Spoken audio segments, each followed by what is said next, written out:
Weights किए थे और ये एक ही ऑब्जेक्ट था, इसलिए हर बोन ने अपने स्पेसिफिक ऑटोमेटिकली अपने वेट्स को असाइन कर लिया। अब हमने वो देखना है कि हमारी जो बोन्स हैं वो उनका वेट पेंट कितना है हर एरिया पे। तो मैं ऑब्जेक्ट को सेलेक्ट करूँगा, वेट पेंट में जाऊँगा और मैं यहाँ पे आ जाऊँगा अपने इन वर्टेज ग्रुप पे। अब आपने देखा कि हर बोन ने अपना वर्टेज ग्रुप बना लिया। वर्टेज ग्रुप का हम सबको पता है कि स्पेसिफिक एरिया, और उस एरिया को उसने असाइन कर लिया। ठीक है, यहाँ से हमारी बोन सेलेक्ट हो रही है, ऊपर वाली बोन्स कोई और हैं। इस बोन से हमारी बोन सेलेक्ट हो रही है, मैंने इस बोन को सेलेक्ट किया, ये मेरी पहली बोन थी, इस पर कोई इफेक्ट नहीं आ रहा। दूसरी बोन जो थी वो मेरी ये वाली बोन थी, ये वाली मेरी बोन थी जो यहाँ पे आपको नजर है, इसका एरिया यहाँ इतना है। दूसरी बोन पे आया, इसका एरिया इतना है। तीसरी बोन पे इस तरीके से मैं हर बोन का जो है वो मैं देख सकता हूँ। अब मैंने डॉट आर, ये वाला आर यहाँ पे मैं, अब यहाँ से मैं अगर मुझे वेट इसका बढ़ाना है तो मैं ड्रॉ को करते हुए यहाँ मूव करूँगा तो आपने देखा ज़्यादा पोर्शन रेड हो रहा है। रेड पोर्शन का मतलब है कि अब इफेक्ट आ रहा है। ठीक है, जबकि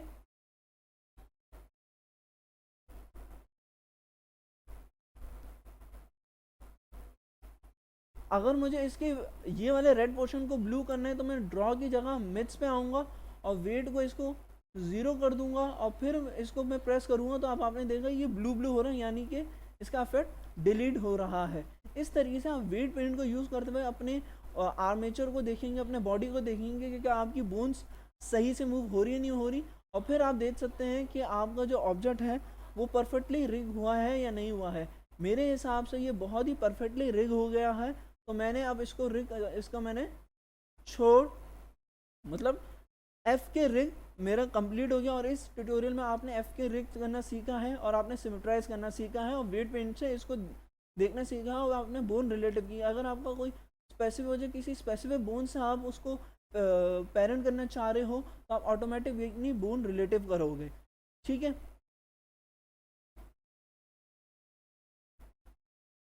ओके, अब मैं ऑब्जेक्ट मोड पे फिर से आ जाता हूँ। ऑब्जेक्ट मोड पे आने के बाद मैंने ये बोन सेलेक्ट की। अब मैं यहाँ पे ऑटो क्यूइंग को प्रेस कर देता हूँ। अब मैं आर दबाऊँगा तो ये यू मूव हो रही है, आर आर दबाऊँगा तो ये हर एक्सेस में मूव हो रही है। ठीक है, मैंने क्या किया है, मैंने आर दबाया और इसी पे छोड़ दिया। कुछ की फ्रेम्स आगे लेकर आया, आगे लाने के बाद मैंने आर आर दबाया और यूँ मैंने इसका प्रेस हैंड को प्रेस कर लिया। फिर उसके बाद इसी तरीके से मैं इस बोन पर आया, मैंने इस बोन को आर आर दिया और यूँ छोड़ दिया। मैं कुछ करना चाह रहा हूँ, फिर उसके बाद मैंने इसको यूँ मूव कर दिया।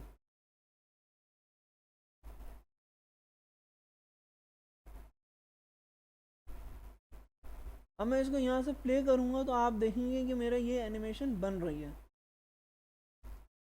मैंने फिर से इसको आर करके यूँ कर दिया और इसको मैंने कि इसके हाथ यहाँ पे आके वेव हो रहा हो।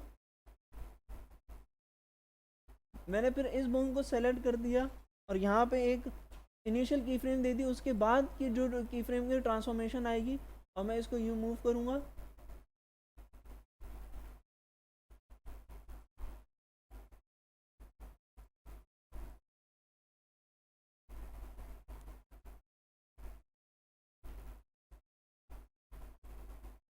और फिर मैं अपने इस वाली बोन पे आऊँगा, इस वाली बोन को देखूँगा, यहाँ पे एक की फ्रेम ऐड कर दूँगा और फिर इस की फ्रेम को सेलेक्ट करूँगा जो कि मेरी इनिशियल थी, उसको कंट्रोल सी करूँगा और 50 पे मैं इसको 40 पे आके इसको कंट्रोल वी कर दूँगा ताकि मेरा हैंड जो है वो स्टैंडर्ड पोजीशन पे आ जाए मेरा, जैसे वो इनिशियल था।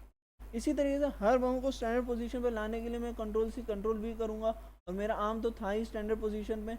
अब मैं इस एनिमेशन को प्ले करता हूँ तो आप देखेंगे कि मेरा हैंड जो है वो मूव हो रहा है, रोटेशन आ रही है, हाथ मूव हो रहा है और हाथ आपका वापस से इनिशियल पोजीशन पे आ रहा है। इस तरीके से आप हर बोन पे जाके ऑटो कीइंग को ऑन करके आप उसको एनिमेट कर सकते हो। और नहीं तो आप हर बोन को मूव करो, उसके बाद आई दबाओ, उसके बाद हर चीज़ को आप अपने स्पेसिफिकली उसको की फ्रेम ऐड कर दो। ठीक है, उसके बाद मैंने इतनी ही एनिमेशन बनाई है। ठीक है, अब मैं क्या चाहता हूँ, आपने देखा कि इसके FPS जो है वो कम हो गए। मैं स्टैंडर्ड FPS 24 है, जबकि ये जो प्ले हो रहा है ये 7 FPS या 8 FPS पर सेकेंड, 8 FPS ही ये मूव हो रहा है, जबकि 24 मेरा स्टैंडर्ड है। वो इसलिए क्योंकि इस बॉडी में है, ये एक हाई पॉली मॉडल है, इसमें ज़्यादा वर्टिसेस हैं। मैं वर्टिसेस आपको दिखा देता हूँ अब कि कितने वर्टिसेस हैं। एडिट मोड पे आता हूँ, सब चीज़ को सेलेक्ट कर रहा हूँ। अब आप यहाँ पे आएँ और ये देखें, ये एरिया जो है यहाँ पे देखें कितने वर्टिसेस हैं, ये आप देख सकते हैं कितने एजेस हैं, कितने फेसेस हैं, कितने ट्राइज हैं ये।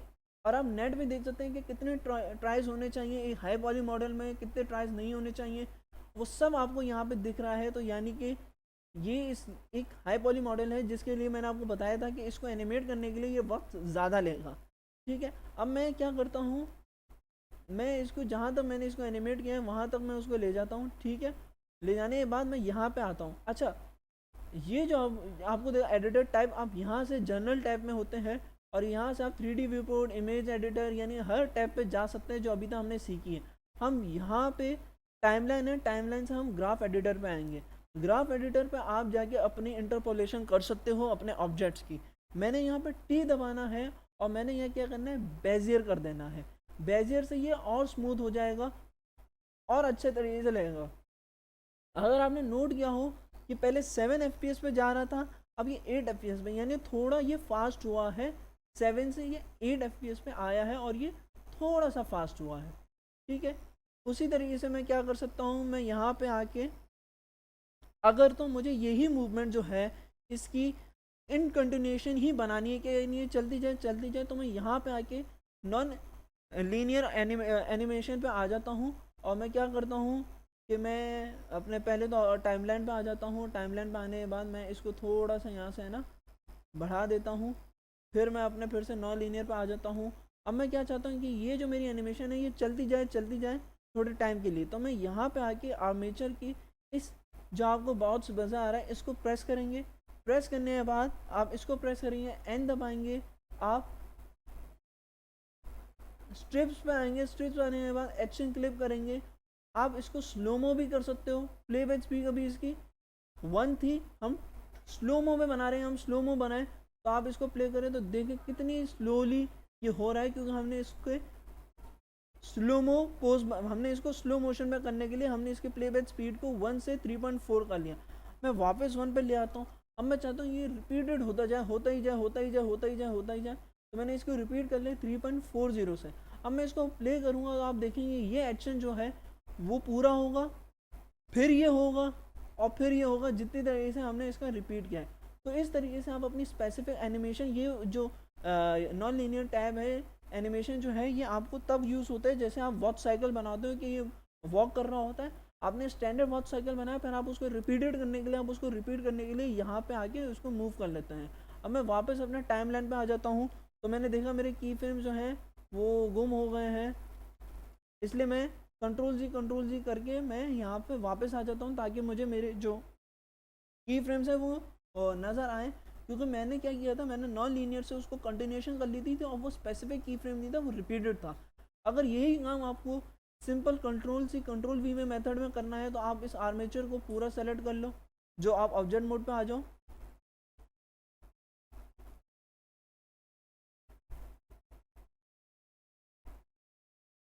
आपने इस आर्मेचर को पूरा सेलेक्ट किया। इस पूरे आर्मेचर को सेलेक्ट करने के बाद आप क्या कर रहे हो, आपने इसको कंट्रोल सी कर दिया, यहाँ पे आपने कंट्रोल वी कर दिया, फिर आपने कंट्रोल वी कर दिया। अब आप देखें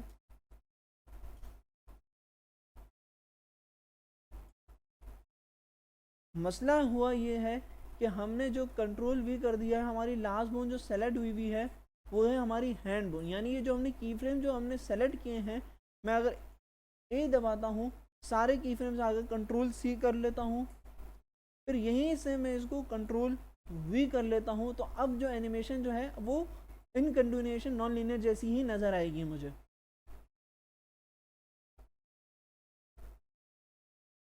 इस तरीके से आप अपने की फ्रेम्स को यूज़ कर सकते हो, अपने एडिटर टाइप को यूज़ कर सकते हो, अपने नॉन लीनियर मॉडिफिकेशन पे जाके यूज़ कर सकते हो और आप अपने जो अभी आपकी एनिमेशन आपकी रिक्वायर्ड है वो आप कर सकते हो।